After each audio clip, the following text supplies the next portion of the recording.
नमस्कार, आप देख रहे हैं सी न्यूज भारत और मैं हूं आपके साथ ज्योति अरोड़ा। वक्त हो गया है न्यूज बुलेटिन का, तो आइए शुरू करते हैं जिलेवार खबरों का सिलसिला। मुख्यमंत्री हेमंत सोरेन नाकामियों एवं भ्रष्ट व्यवस्था के विरोध में 23 अगस्त को राजधानी रांची में भारतीय जनता युवा मोर्चा के आह्वान पर युवा आक्रोश रैली निकाली जाएगी।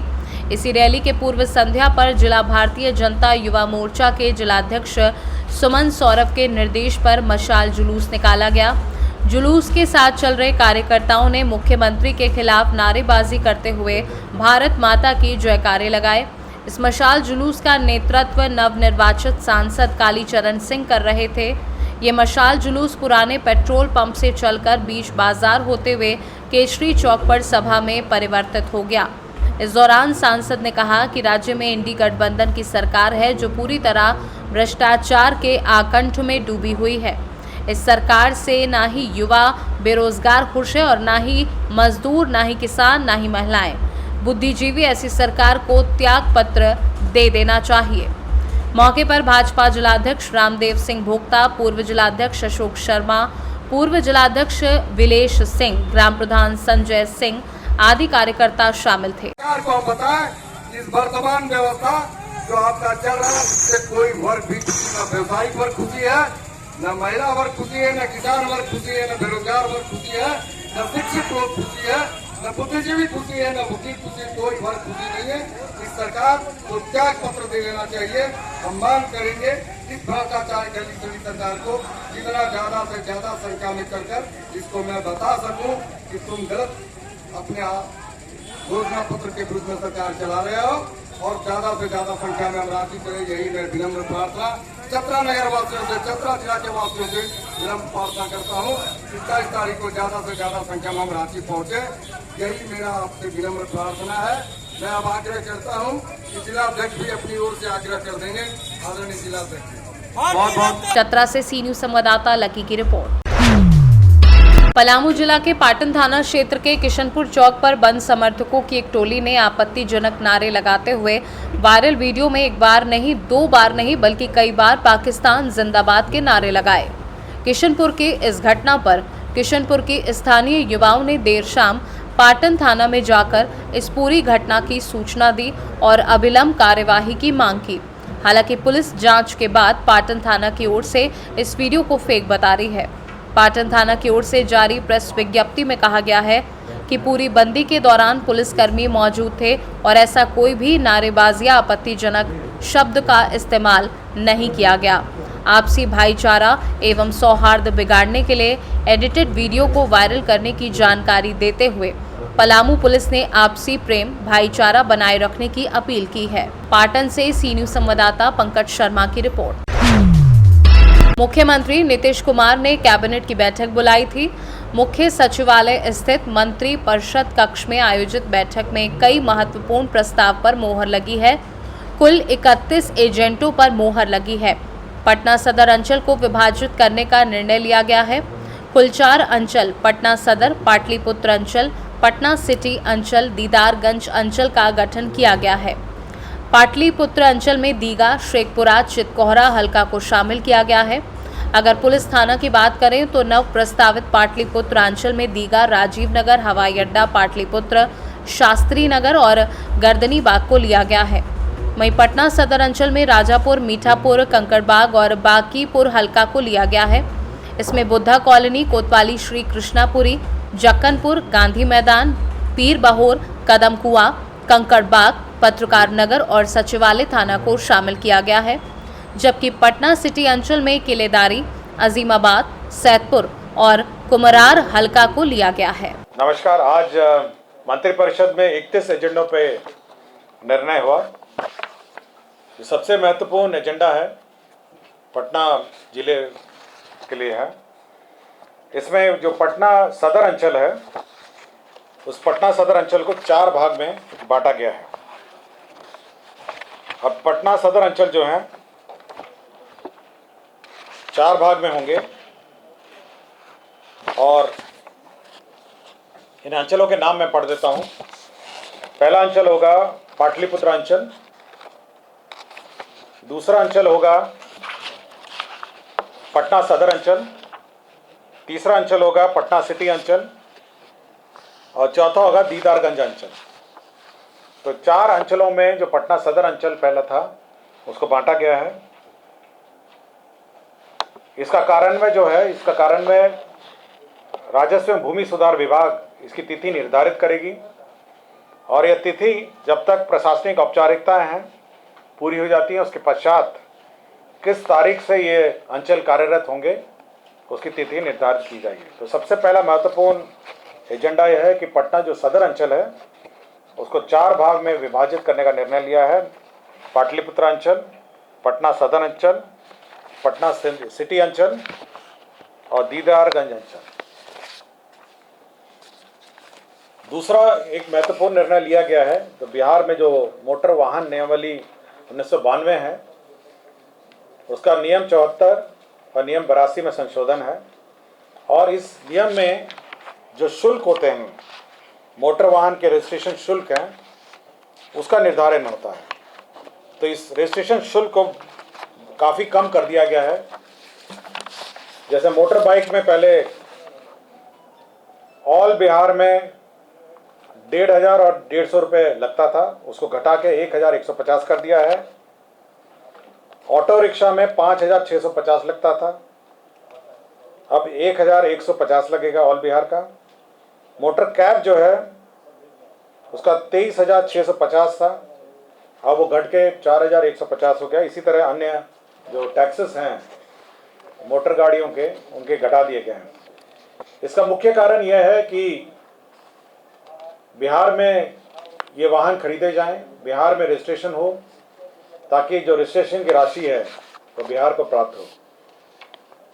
अगल बगल राज्यों में जो मोटर टैक्स है, व्हीकल टैक्स है, वो पहले कम था और हम लोग का ज़्यादा था।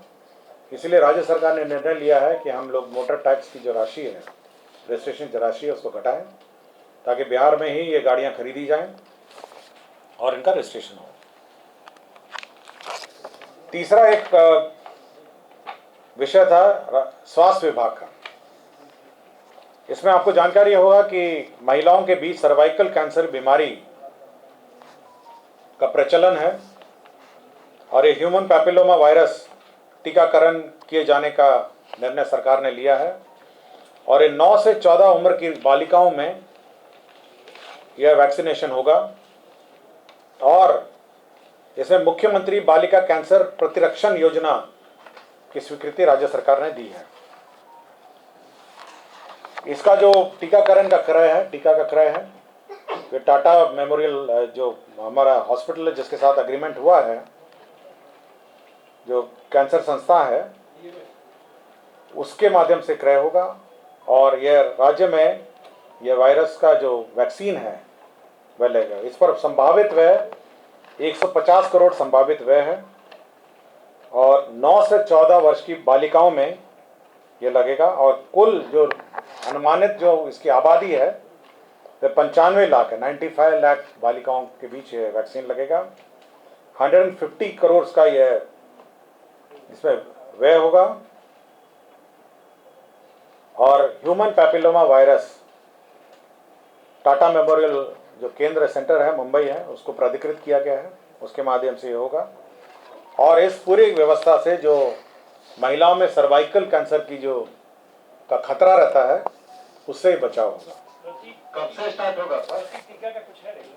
रेट नहीं है मेरे पास, केवल 95 लाख है और 150 करोड़ इसमें टोटल लागत है और वैक्सीन 2 खुराक होती है 6 माह के अंतराल में, मतलब 2 वैक्सीन देना पड़ता है with in the period of 6 months. तो 2 वैक्सीन होगा, 95 लाख बालिकाओं में होगा, 9 से 14 वर्ष की बालिकाओं में 150 करोड़ इसमें व्यय होगा और वैक्सीन जो टाटा मेमोरियल सेंटर है उसके माध्यम से क्रय होगा और राज्य में ये लगाए जाएंगे। कब से लगेगा सर और किसी सारे हॉस्पिटल्स में लगेंगे? All government hospital? All hospitals में लगेंगे। अभी तो पहले तो क्रय होगा वैक्सीन, इतनी बड़ी संख्या में आपके 95 लाख वैक्सीन प्रोक्योर होंगे और यह 95 लाख बच्चियों में 2 खुराक लगेंगे with in period of 6 months. नगर निकायों को जो सप्तम वेतन माह का जो पुनरीक्षित वेतनमान है यह 1/1/2016 के प्रभाव से मिलेगा और आर्थिक लाभ 1/4/2017 से देगा। 1/1/2016 के प्रभाव से ये इफेक्टिव होगा और आर्थिक लाभ 1/4/2017 से देगा।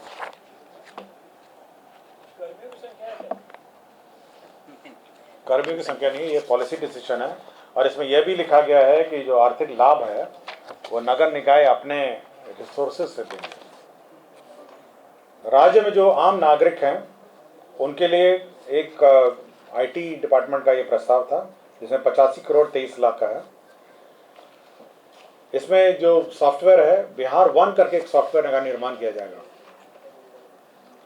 और इसके अंतर्गत जो राज्य में सोशल रजिस्ट्री का निर्माण किया जाएगा। सोशल रजिस्ट्री, इसका मतलब ये है कि जो भी लाभुक हैं, लाभान्वित होंगे, उनको एक सोशल रजिस्ट्री नंबर दिया जाएगा और किसी को भी लाभ अगर प्राप्त किया जाना है तो ये सोशल रजिस्ट्री में उनको रजिस्टर करना पड़ेगा। इससे यह पता चलेगा कि किसी एक सोशल रजिस्ट्री, किसी एक व्यक्ति को राज्य सरकार कितने कितने प्रकार के लाभ दे सकती है। और बिहार वन का एक मतलब ये है कि एक ही सिंगल पोर्टल में सभी सेवाएं, जो सभी सेवाएं हैं वो सिंगल पोर्टल के माध्यम से दी जाएंगी। मतलब आपका सिंगल लॉगिन होगा, सिंगल आपका यूजर नेम पासवर्ड होगा और उसके माध्यम से आप सिंगल विंडो ऑपरेशंस करेंगे और किसी भी प्रकार का लाभ के लिए आपको वहाँ एक ही जगह पर रजिस्टर करना पड़ेगा और उसी सोशल रजिस्ट्री के माध्यम से, सोशल सॉफ्टवेयर के माध्यम से ये लाभ मिलेगा। तो इसमें 85 करोड़ 23 लाख रुपए इसको लगेंगे।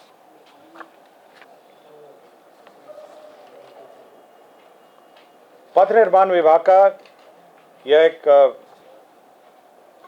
पथ निर्माण विभाग में दरभंगा जिला अंतर्गत दरभंगा लहरियासराय रेलवे स्टेशनों के बीच स्थित रेलवे क्रॉसिंग संख्या 25 स्पेशल के बदले पहुंच पथ सहित आरओबी के निर्माण हेतु 106 करोड़ 5,72,000 रुपए राजस्व सहित कुल 134 करोड़ 67,23,000 के अनुमानित लागत पर यह आरओबी बनाने का निर्णय लिया।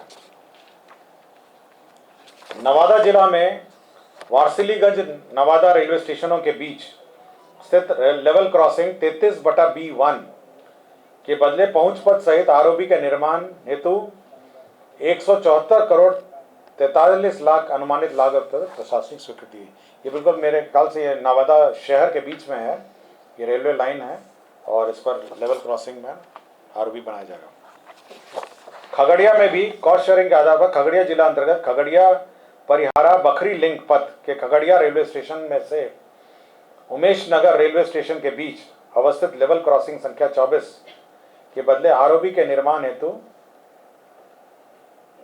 101 करोड़ 81,85,000 मात्र के अनुमानित लागत प्रशासनिक स्वीकृति दी गई है। श्रम संसाधन विभाग के अंतर्गत 7 निश्चय योजना अंतर्गत संचालित पूर्वी चंपारण जिला अंतर्गत रक्सौल अनुमंडल में औद्योगिक प्रशिक्षण संस्था रक्सौल के भवन का निर्माण है। आईटीआई रक्सौल में भवन निर्माण की स्वीकृति दी है। इस पर 32 करोड़ 66 लाख 2,000 रुपये लगेंगे। कृषि विभाग का जो डीपीआर बेस स्कीम है 60-40 है।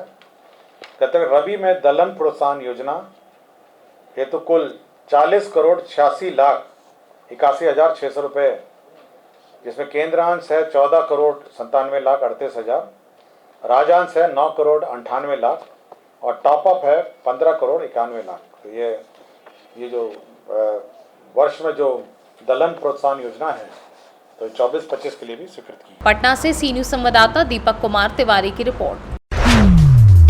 बरहरवा रेलवे इंस्पेक्टर को गुप्त सूचना मिली कि कुछ नाबालिग बच्चों को बहला फुसलाकर दिल्ली ले जाया जा रहा है। सूचना मिलते ही इंस्पेक्टर संजीव कुमार के नेतृत्व में Vishwanath to do, head constable Neel Kamal Barui और कांस्टेबल अनिल कुमार शाह सभी आरपीएफ पोस्ट बरहरवा एवं सीआईबी इंस्पेक्टर मृत्युंजय कुमार सिंह और उनकी टीम में शामिल उप निरीक्षक पार्थ मिश्रा, हेड कांस्टेबल नुपुर वर्ण मीदिया और सहायक उप निरीक्षक बुद्धेश्वर उराव जीआरपी बरहरवा के साथ मिलकर बरहरवा स्टेशन पर संयुक्त छापेमारी करने के दौरान प्लेटफॉर्म नंबर 1 पाकुड़ एंड पर कुछ नाबालिग लड़के घूमते दिखे, जिसे रोककर पूछताछ की गई तो मजदूरी करने हेतु फरक्का एक्सप्रेस से दिल्ली ले जा रहे थे। इससे ये पुष्टि हुई कि उक्त सभी चारों नाबालिग बच्चों को बाल श्रम के लिए दिल्ली ले जाया जा रहा था, जो कि एक अपराध है। उसके बाद आरपीएफ बरहरवा के द्वारा जीआरपी बरहरवा को एक रिटेन कंप्लेंट के साथ उक्त दोनों ट्रैफिकर को भी अग्रिम कार्यवाही हेतु सौंपा गया। आरपीएफ बरहरवा के द्वारा दिए गए शिकायत के आधार पर जीआरपी बरहरवा ने जेजे एक्ट के तहत उक्त 2 व्यक्तियों के विरुद्ध केस दर्ज किया और चारों नाबालिग बच्चों को आरपीएफ बरहरवा के द्वारा बाल संरक्षण मंथन साहिबगंज को सुपुर्द किया गया। साहिबगंज से सी न्यूज संवाददाता संतोष शर्मा की रिपोर्ट। फिलहाल इस न्यूज बुलेटिन में बस इतना ही। देश और दुनिया की बाकी खबरों के लिए आप देखते रहिए सी न्यूज भारत।